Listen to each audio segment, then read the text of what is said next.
Demak tidak pernah menyerang Majapahit. Berarti menurut sampean Secara musyawarah. Oh, begitu. Jadi secara fisik memang tidak ada peperangan atau penyerangan dari kerajaan Demak ya? Saya yakin Demak tidak berani. Karena apa?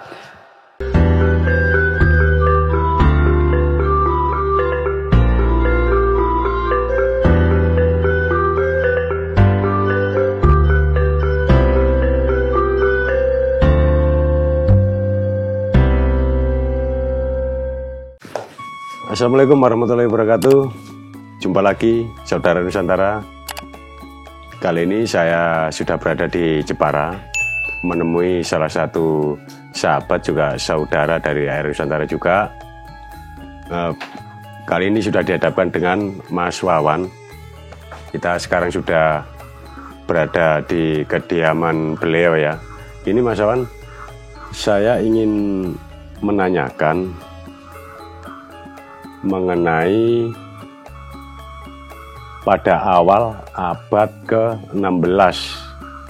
Abad 16 itu ini ada hubungannya dengan kerajaan Majapahit, di mana kerajaan Majapahit adalah salah satu kerajaan yang besar dan tersohor ketika itu ya. Pada awal abad 13. Nah, kemudian di abad ke-16 Majapahit semacam sirna atau tenggelam. Ini dikarenakan apa kalau menurut Mas Wawan pribadi ya? Kalau menurut saya pribadi, saya beberapa referensi dan juga persepsi saya, Majapahit hancur jelas karena perang saudara yang sangat berkemelut waktu itu, dan yang paling terkenal yaitu perang perang Paregreg. Nah itu ya, awal abad 14 ya, tentunya. Awal itu, dan ini sangat berkepanjangan. Tentunya ini sangat berpengaruh dari negara atau kerajaan yang sangat luar biasa megah ya, dan bisa dikatakan adikuasa menguasai seluruh wilayah Nusantara, dan juga nyebrang ke Kamboja dan yang lainnya. Ini tentunya berpengaruh yang sangat signifikan terhadap satu kepemerintahan, kemudian ekonomi dan lain sebagainya. Iya. Secara otomatis terjadilah emosi rakyat tidak percaya terhadap pemerintahnya. Nah, ini yang membuat Majapahit waktu itu akhirnya itu hancur. Yang jelas itu termasuk adanya perang Bubat, Paregreg dan lain sebagainya. Ini perang ini berkemelut, tentunya banyak memakan korban, banyak menguras pikiran, kan gitu. Karena salah satu tanda bahwa negara ini maju itu kan karena adanya kemakmuran. Betul. Kalau terjadi perang, secara otomatis kemakmuran itu sudah tidak ada lagi di negara tersebut. Disitulah terletak opsi atau emosi tidak percaya dari masyarakatnya. Menurut saya itu. Menurut saya. Tapi yang lebih signifikan adalah ada beberapa sumber yang mungkin saudara Air Nusantara juga mungkin tahu, kalau searching di Google atau apapun, itu menerangkan bahwa kerajaan Majapahit itu tenggelam atau betul-betul lenyap ketika ada kerajaan dari Demak, yaitu Raja Kesultanan lah, gitu, Kerajaan Kesultanan Demak. Apa ada hubungannya dengan itu kah? Atau memang betul-betul begitu lemahnya Majapahit ketika diserang oleh kerajaan Demak pada abad ke-16 itu? Tentunya dengan adanya raja baru setelah Raden Patah. Karena Raden Patah sendiri kan memang putra dari Putri Cempo atau dari Campah gitu. Ya, Mas Wawan ya. Apakah memang betul-betul itu diserang atau bagaimana kalau menurut Mas Wawan? Biasa serang. Siapa yang waktu itu berani menyerang Majapahit. Kalau kita berbicara tentang kedaulatan, Majapahit itu kalau sekarang kita ibaratkan NKRI ya. Iya, negara kesatuan. Negara kesatuan. Iya. Siapa yang berani menyerang? Majapahit punya banyak delegasi. Majapahit punya banyak, katakan apa namanya, rekanan. Iya. Kalau berbicara Demak ini kalau kita berbicara Majapahit runtuh, kemudian itu disebabkan karena diserang oleh Raden Patah, dalam tanda kutip, atau diserang oleh kerajaan Demak loh. Berarti Demak ini belum berdiri loh. Demak kan belum berdiri. Berdirinya Demak itu setelah, kalau menurut saya, setelah robohnya Majapahit, yang kemudian Demak itu dipimpin oleh seorang sultan, yaitu Raden Patah, kan gitu. Dan ini saya mengatakan sekali lagi, itu tidak mungkin. Kenapa?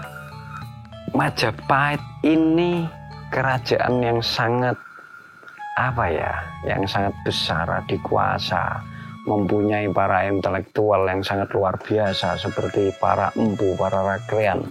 Ini sudah tertata, dan itu sudah terjawab dalam kitab Negara Kertagama yang sampai saat ini pun kitab tersebut disadu dan dijadikan rujukan untuk step pemerintahan negara-negara besar. Iya, yang berkepentingan di situ. Yang berkepentingan di situ.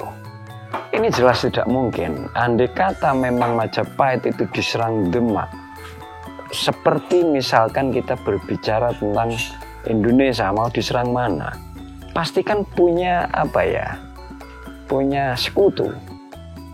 Iya. Kan gitu. Iya.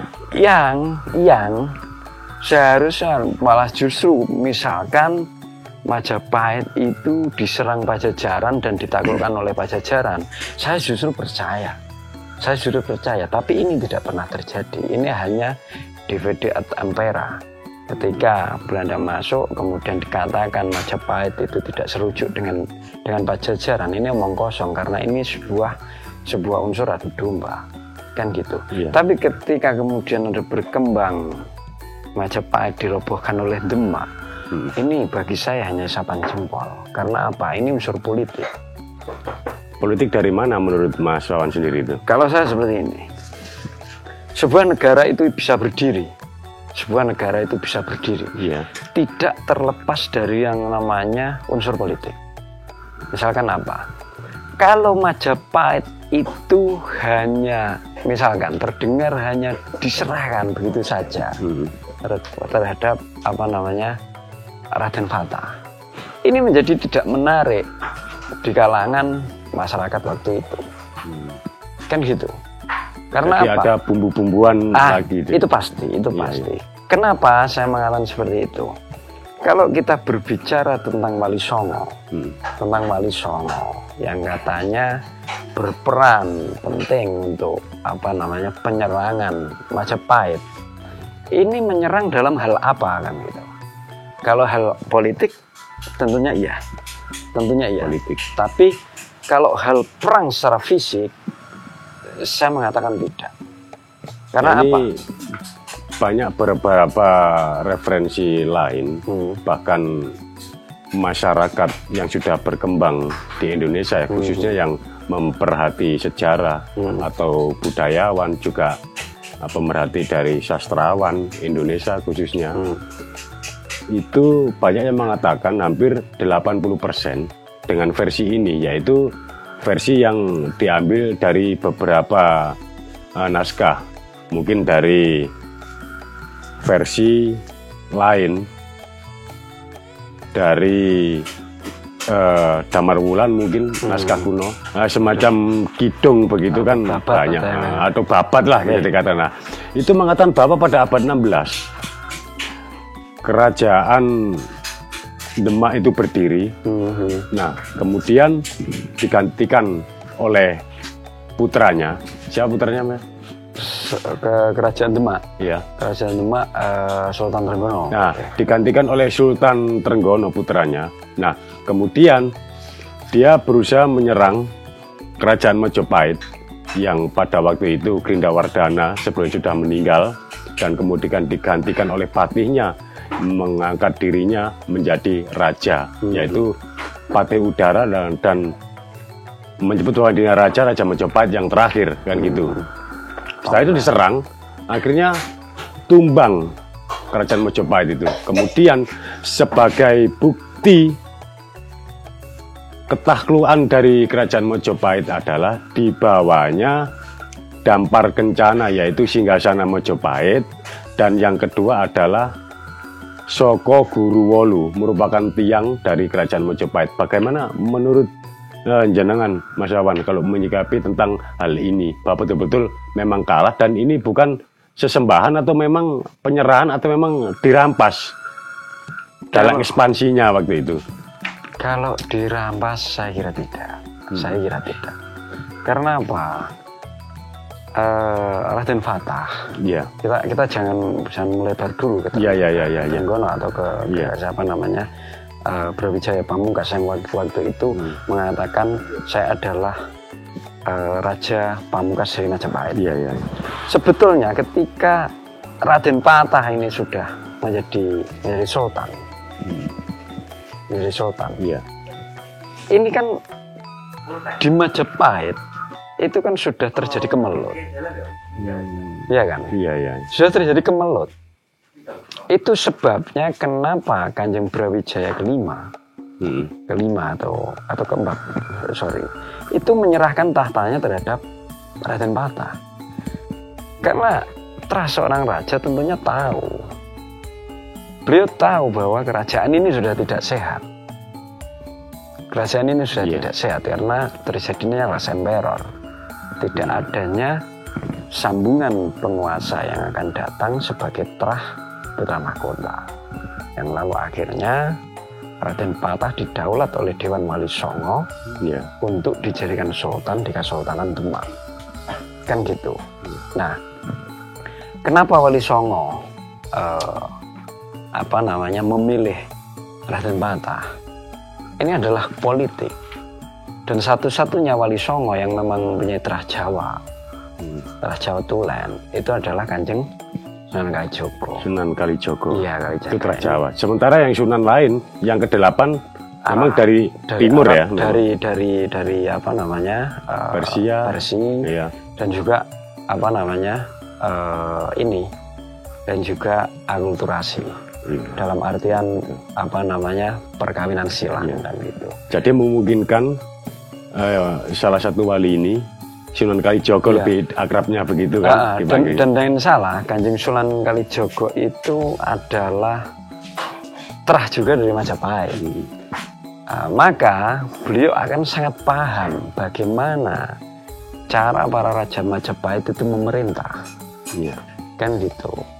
Majapahit menjadi hancur itu karena adanya ketidakadilan, adanya kesewenang-wenangan, adanya ketidakmakmuran, yang akhirnya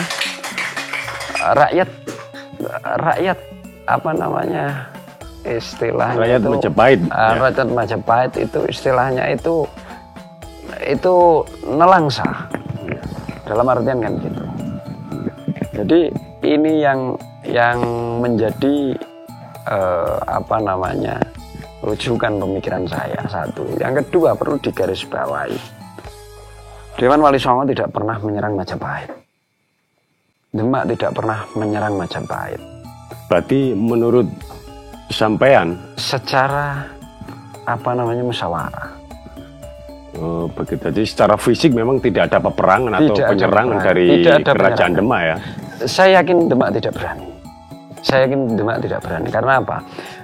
Adapun misalkan kita bicara Demak ini baru berdiri atau sudah berdiri, Demak kerajaan kecil, sekelas Pajajaran saja. Sekelas Pajajaran, andai pun Pajajaran itu berani, itu pun tidak melakukan itu. Itu tidak melakukan itu gitu loh. Apalagi Demak. Nah, kalau perang secara fisik jelas Wali Songo itu orang-orang pintar itu. Tentu mereka itu lebih mengutamakan diplomasi daripada perang secara fisik. Karena sudah tahu betul dari sejarahnya mungkin dari Sunan kekuatan Kalijogo tahu itu. Makanya tidak ada peperangan dan tidak pernah dihancurkan oleh Demak. Hanya karena di sini ketika Kesultanan Demak itu berdiri, ya kan, ini ada unsur politik. Ketika itu hanya diserahkan atau ketika Demak tidak pernah menaklukkan, yang ditakutkan oleh kedaulatan kerajaan ini kalau ada opsi rakyat tidak percaya. Akhirnya apa? Kedaulatan itu tidak akan tumbuh dalam kerajaan tersebut. Nah, dari kesimpulan-kesimpulan ini akhirnya apa? Kanjeng Brawijaya ya kan yang Brawijaya V menyatakan bahwa beliau tumbang, dikalahkan oleh Demak. Ini unsur politik. Karena apa? Kanjeng Brawijaya sendiri juga saya yakin sangat berpikir keras bagi rakyatnya yang ketika itu terjadi sebuah perang saudara dan lain sebagainya. Ini kalau dibiarkan dan itu tidak akan baik di Majapahit, maka Majapahit harus diberikan, tahta itu harus diberikan terhadap seseorang yang memang bertanggung jawab. Karena apa? Kalau kita berbicara Islam di Majapahit itu sudah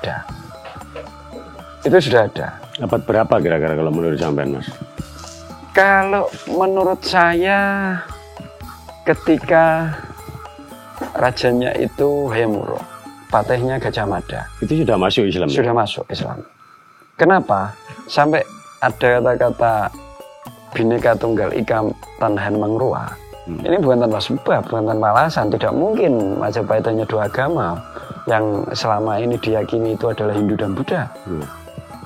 Berarti di abad 13 tentunya 1350 ketika Tribhuwana turun tahta kemudian digantikan Hayam Wuruk. Nah itu sudah masuk. Sudah Islam. masuk.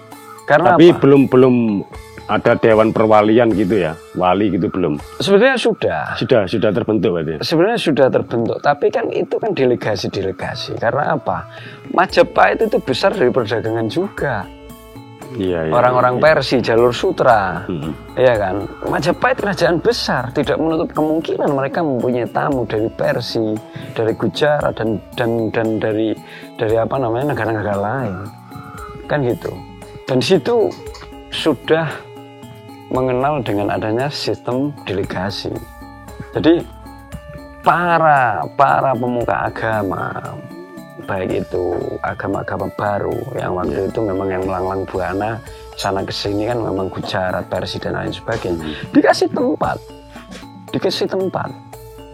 difasilitasi, kan difasilitasi. Ya? Jadi saya mengatakan nonsen kalau Majapahit itu dikatakan hanya memiliki dua agama Hindu Buddha. Tidak, sudah ada penganut Islam, sudah ada. Cuman kan belum seperti ketika Demak berdiri dan didaulatkan menjadi kerajaan Islam, kan gitu. Tapi Islam sudah ada. Hanya saja tidak berkuasa seperti di Demak. Tapi memang betul-betul bahwa Mas Wawan ini mempunyai statement tersendiri tentang runtuhnya kerajaan Majapahit itu bukan karena ada penyerangan fisik, karena tidak ada. Ada penyerangan melalui politik ya. Politik. Bahkan kalau tadi kita berbicara tentang Soko Guru Wolu dan juga Dampar Kencono itu dirampas, itu saya tidak percaya. Nah, kan itu dihadiahkan karena apa? Kanjeng Raden Patah ini sebetulnya kan putra yang dalam tanda kutip diasingkan, dititipkan. Iya, dititipkan. Kan gitu. Dan ternyata seorang Brawijaya waktu itu menjadi raja yang sangat adiluhung. Beliau tentu tahu Tidak mungkin tahta itu diberikan terhadap putra-putranya yang mungkin yang waktu itu masih berkemelut untuk kekuasaan. Sedangkan Raden Patah ini bukan tidak gila apa tahta. Tidak gila tahta. Andai kata beliau tidak dipulangkan oleh Dewan Wali Songo, beliau pun asik-asik saja. Iya. Gitu loh. Oke, tapi memang betul kalau memang dititipkan ada referensi lain. Jadi Raden Patah itu waktu dititipkan kepada Arya Damar. Waktu itu memang. Apakah memang betul di situ ya? Betul, saya percaya itu. Percaya memang. Saya percaya itu. Maka pada akhirnya ketika Dewan Wali Songo mengusung Raden Patah untuk dicalonkan menjadi Sultan Demak, yang akhirnya Majapahit mengirim telek sandinya. Siapakah Fatah? Yang karena yang mereka tahu kan Adipati Jimbun, kan gitu kan. Tapi tiba-tiba ada dari Demak mau menyerang. Dalam tanda kutip mau menyerang ini seperti apa? Apakah secara invasi mengeluarkan infanteri dan kavaleri, atau yang seperti apa kan gitu? Dan waktu itu kekuatan Demak tidak mungkin menandingi Majapahit, tidak mungkin. Walaupun Majapahit sudah dilanda perang saudara. Satu itu yang menjadi dasar. Yang kedua, kalau berbicara Wali Songo, mereka tetap memakai peraturan. Maksudnya apa? Peraturan itu baik dari Quran maupun hadis, bahwa Rasul itu tidak pernah menyerang. Iya, betul. Ayat jihad itu tidak pernah untuk menyerang. Tapi ketika kamu diserang itu untuk bertahan. Iya. Jadi metode itu yang selalu itu digunakan. Itu pasti dipakai. Gitu. Iya. Tidak mungkin seorang Wali Songo pengen merobohkan sebuah kerajaan yang sudah mempunyai budaya adiluhung kemudian diislamkan. Tidak mungkin. Tidak mungkin. Jadi intinya Majapahit ini bukan takluk dalam penyerangan, tapi memang itu sebuah hadiah yang diserahkan secara sukarela, karena memang pada saat itu rajanya adalah Patih Udara dan menyadari karena Patih Udara bukan bagian dari turunan Brawijaya. Dia lebih tahu karena Sunan Kalijogo ini adalah terah dari keturunan. Kalau Kanjeng Sunan Kalijogo itu kan istilahnya kalau dengan keturunannya Brawijaya itu kan sepupu betul ya. Jadi kan tahu bagaimana caranya politiknya Majapahit, karena beliau kan anaknya Temenggung Wilotekto yang waktu itu juga pejabat tentunya tahu. Nah dari situ kenapa Kanjeng Sunan Kalijogo sampai melakukan laku Branda Lokojoyo, itu kan karena ketidakadilan. Tidak adanya keadilan dari kebijakan di Majapahit. Gitu. Makanya beliau mendukung ketika Raden Patah diusung untuk menjadi sultan. Dan Raden Patah itu adalah salah satu dari murid beliau. Kan gitu. Di sini untuk mengembalikan apa? Kenapa tidak pakai Majapahit lagi kan gitu? Kenapa kok harus pakai Demak? Kan gitu. Nah, di sini ada unsur yang masuk, yaitu unsur pengislaman, tentunya. Tapi bukan berarti di sini Majapahit itu kemudian amburadul dengan agamanya. Tidak sebetulnya. Berarti sama sekali waktu itu dari kerajaan Majapahit, mungkin rakyatnya itu tidak ada yang tersisa di situ. Ketika ada kesultanan dari Demak berdiri, tetap ada yang masih pro terhadap agama-agama agama-agama lama. Makanya kalau kita berbicara tentang tentang manuskrip, kira-kira gambaran sampean, manuskrip itu pasti tulisannya orang yang berkuasa. Ya memang pada saat itu memang jarang sekali kan. Orang yang berkuasa. Sastrawan itu jarang ya. Karena apa? Rakyat jelata tidak mungkin menulis. Tidak bisa, betul. Tidak mungkin menulis karena apa? Satu secara keilmuan, dua secara materinya. Tinta waktu itu nggak seperti sekarang. Tidak kita pegang Android kemudian nulis status, tidak. Tapi tinta itu mahal. Belum kita berbicara kertas, lontar dan lain sebagainya. Maka apa? kepentingan tulisan waktu itu berkepentingan untuk menguatkan, bukan menguatkan nilai-nilai sejarah, tapi menguatkan persepsi politik yang nantinya akan dibangun ketika peralihan dari Majapahit ke Demak yang kemudian menjadi kerajaan Islam. Ini harus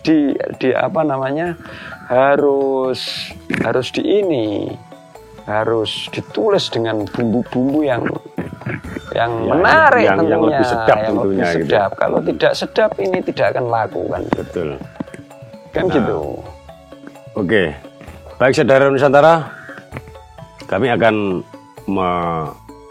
mencari informasi lagi tentang perjalanan Kerajaan Majapahit yang kala itu sudah statement dari Mas Wawan bahwa singgasana Kerajaan Majapahit di abad 16 dan di situ dibawa pula yang namanya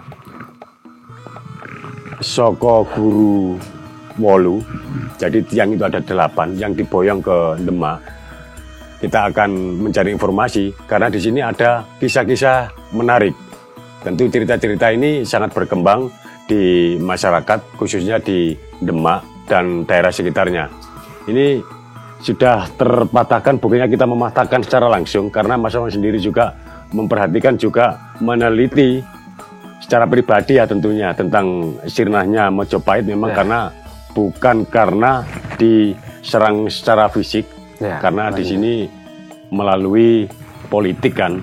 Nah kemudian saya ingin mencari informasi tentang perjalanannya waktu memboyong singgasana Raja Majapahit, kemudian Soko Guru Wolu dalam perjalanannya ke Demak tentunya. Apa mungkin langsung ke Demak atau tempat lain Mas Wawan itu kisah perjalanannya?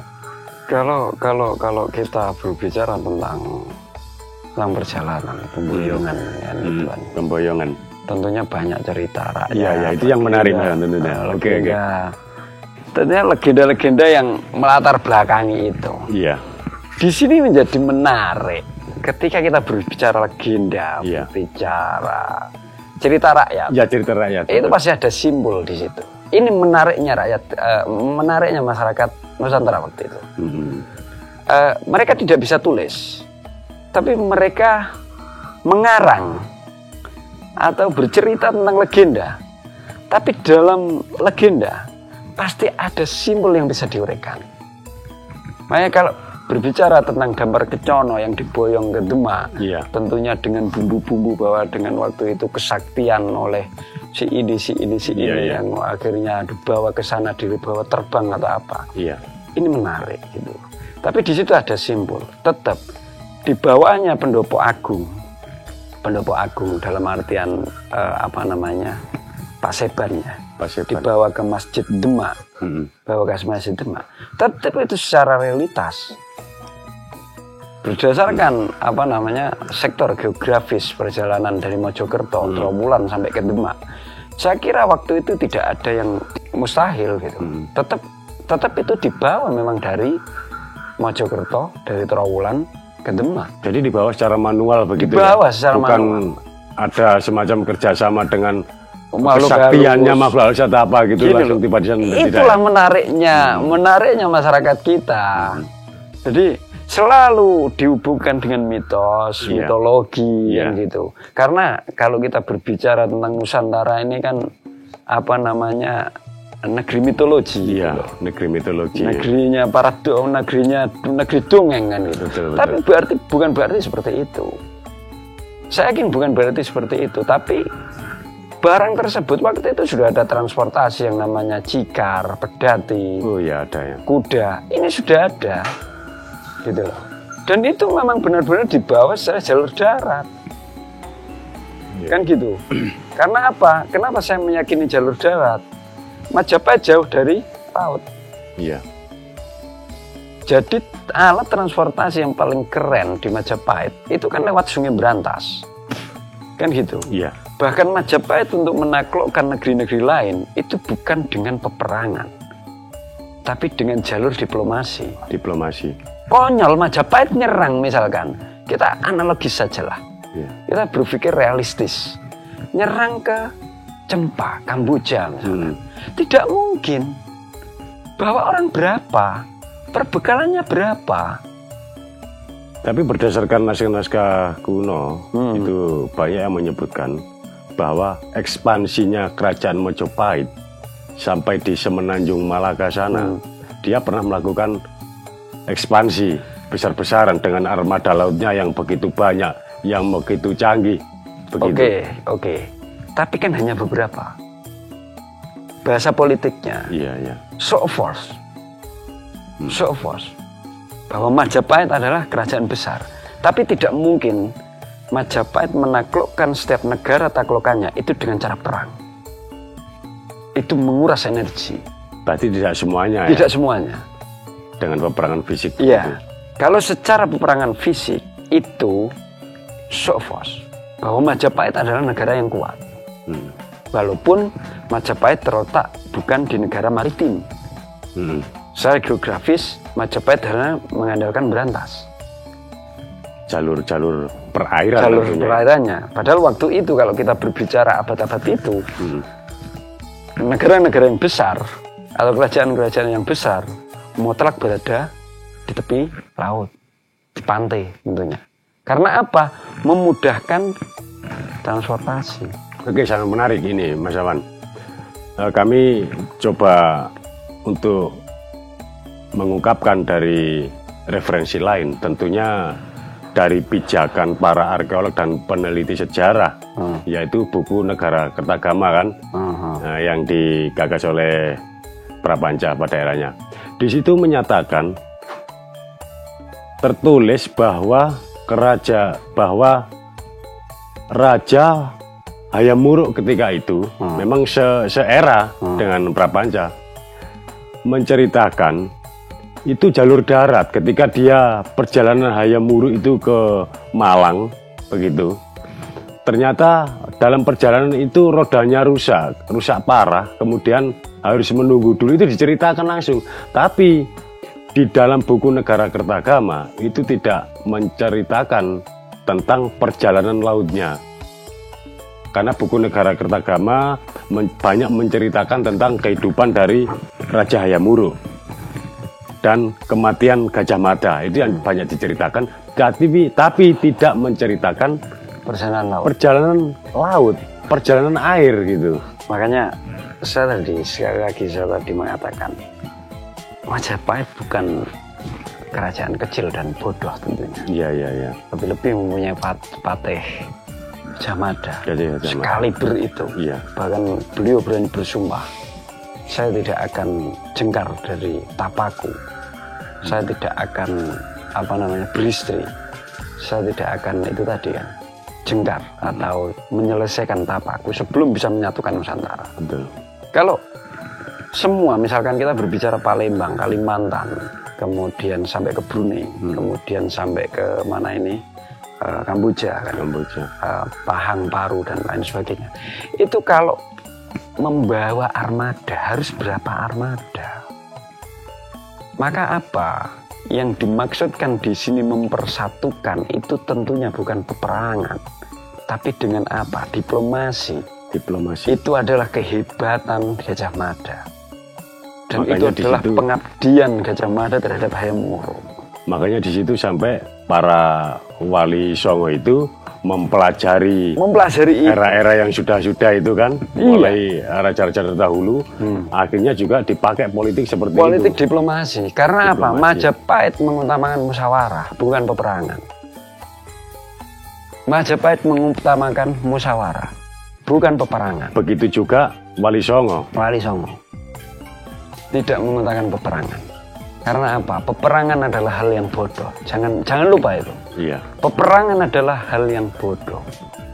Jadi kalau kita berbicara tentang perang dan itu adalah kebodohan. Iya. Di samping juga menguras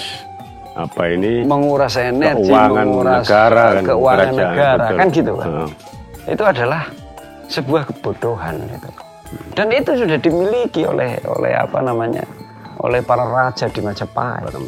Kecuali kalau memang sebuah kekuasaan mau direbut, mau nggak mau perang, kan gitu. Karena Apa? Ini tentang kedaulatan. Kedaulatan. Tapi ketika Kanjeng Patih Gajah Mada itu mempersatukan Nusantara, itu dengan cara diplomasi. Karena itu adalah kecerdasan. Adapun ada beberapa referensi atau sumber yang menyatakan bahwa dengan kapal perangnya, dengan tentaranya, itu show of force. Jika Balelo, jika Bangkang, maka akan saya hancurkan dengan pasukanku. Itu hanya show of force. Cuman hanya gertakan gitu aja memang. Ini loh kekuatannya Majapahit gitu.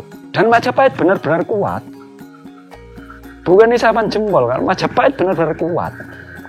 Tapi ketika mereka akan membangkang, satu kerajaan membangkang itu bisa juga terjadi dengan ekspansi besar-besaran. Ekspansi bisa, karena apa? Majapahit benar-benar kuat. Majapahit bukan kekuatan Majapahit bukan hanya isapan jempol. Ini yang saya jadikan dasar. Kenapa saya meyakini bahwa Majapahit tidak pernah diruntuhkan oleh Demak dan tidak pernah diruntuhkan oleh negara manapun. Tapi Majapahit tumbang karena kebobrokan sistem kepemerintahan di dalamnya setelah Brawijaya V. Karena Las Emperan tidak adanya putra mahkota yang pantas untuk menduduki tahta.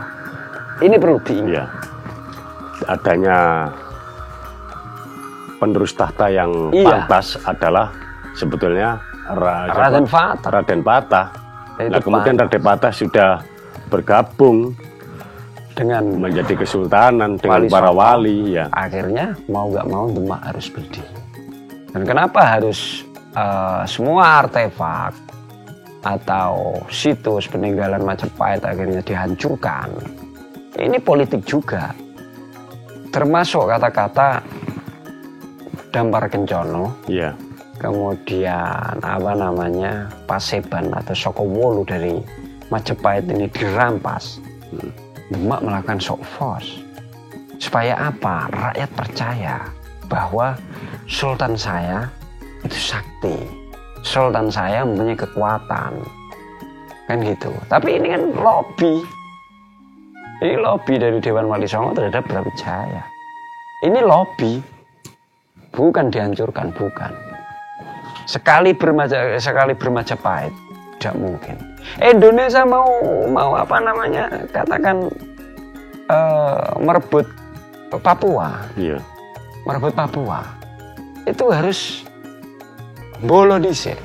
Bolo dulu. Kita mencari sekutu balik. Sekutu dulu. Waktu itu Insinyur Soekarno, Presiden Soekarno harus chemistry dengan Kennedy. Kennedy itu. Sampai Kennedy itu ini melebar sedikit sampai Kennedy dibunuh, dikonspirasikan. Karena apa? Kennedy menggagalkan bangsa-bangsa Eropa untuk menguasai Papua. Baik, kita kembali lagi ke yang diboyong oleh Demak pada saat itu. Kalau menurut Mas Awan sendiri, keaslian dari Dampar Kencana, kemudian Soko Guruwolu itu memang asli, memang hingga saat ini memang bentuknya seperti itu? Saya meyakini itu asli karena saya telah menyaksikan secara langsung. Kebetulan kemarin karena kebetulan nanti kami tim dari Jepara didaulat untuk mereplika Dampar Kencana yang ada di Masjid Demak untuk diboyong ke Mojokerto. Nah, ini menarik tentunya.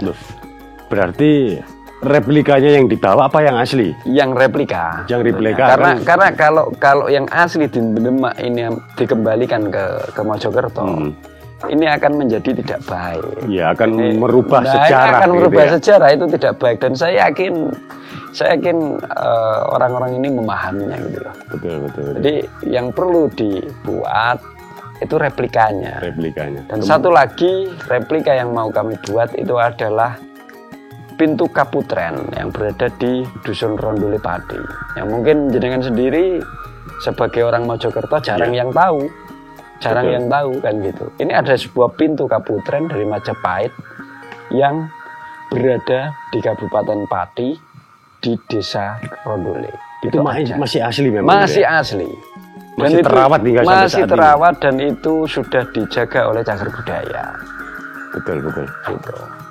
Baik saudara Nusantara, terima kasih sudah menyaksikan diskusi pada malam hari ini. Yang saat ini kami sudah berada di Jepara, di kediaman Mas Wawan tentunya. Jadi inti dari pembahasan kali ini adalah bukti, Mas Wawan sudah membuktikan bahwa memang betul-betul kerajaan Mojopahit tidak akan pernah takluk dari manapun, atau bahkan dari para penulis sastrawan manapun mengatakan bahwa Mojopahit itu kemudian Soko Guruwolu itu dibawa dengan paksa karena tanda takluk, karena mereka sudah, kerajaan Mojopahit tersebut sudah runtuh dan kemudian diboyong ke sana. Jadi intinya di sini tidak ada peperangan apapun. Inti dari pembahasan lagi adalah peperangan adalah sesuatu yang bodoh. Peperangan adalah sesuatu yang tidak akan menyelesaikan masalah. Oke, terima kasih. Salam budaya, budaya Nusantara, budaya kita. Assalamualaikum warahmatullahi wabarakatuh. Terima kasih Mas Wawan sudah memberikan informasi.